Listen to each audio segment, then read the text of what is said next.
Hi, I'm Samir Jain. More recently, I've been fascinated by the dynamics of small groups.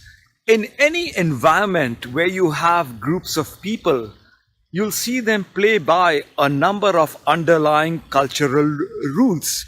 Things like people helping each other, or people being respectful of each other's feelings, everyone supportive of each other's views, mutual respect.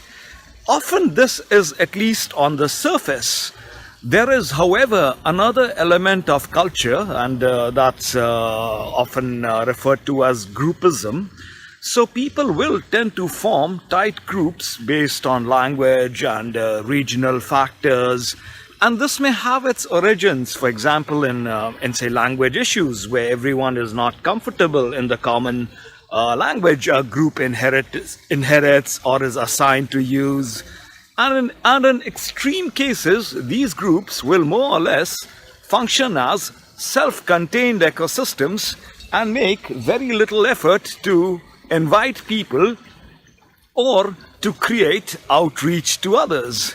And I think, of course, in doing so, they probably do injustice to others, but more importantly to themselves, by excluding others and excluding themselves from others. Another thing is, if you notice carefully, is that often all is not well even within these groups.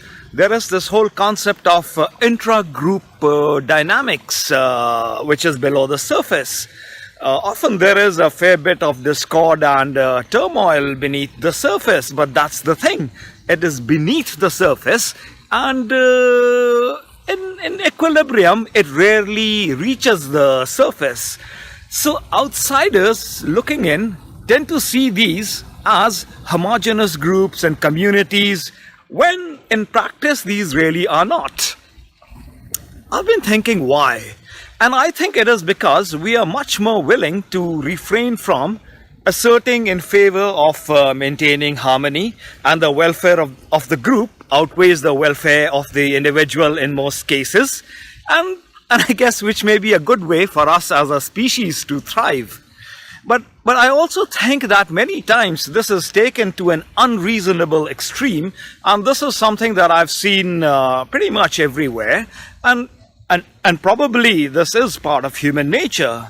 So the small group nature perhaps constitutes the natural basis for racism, for ethnocentrism. But if we recognize it in ourselves, we can easily educate ourselves to rise above our small group nature, which I guess is inherited, in order not to become ethnocentric or racist. So people need to widen their perspectives from their own self-centered world to one that includes people around them. And those of us who do not will miss a wonderful life where we could potentially extend our own learning, our own frontiers, and of course enrich our experiences. Just a thought that crossed my mind. Thank you for listening in.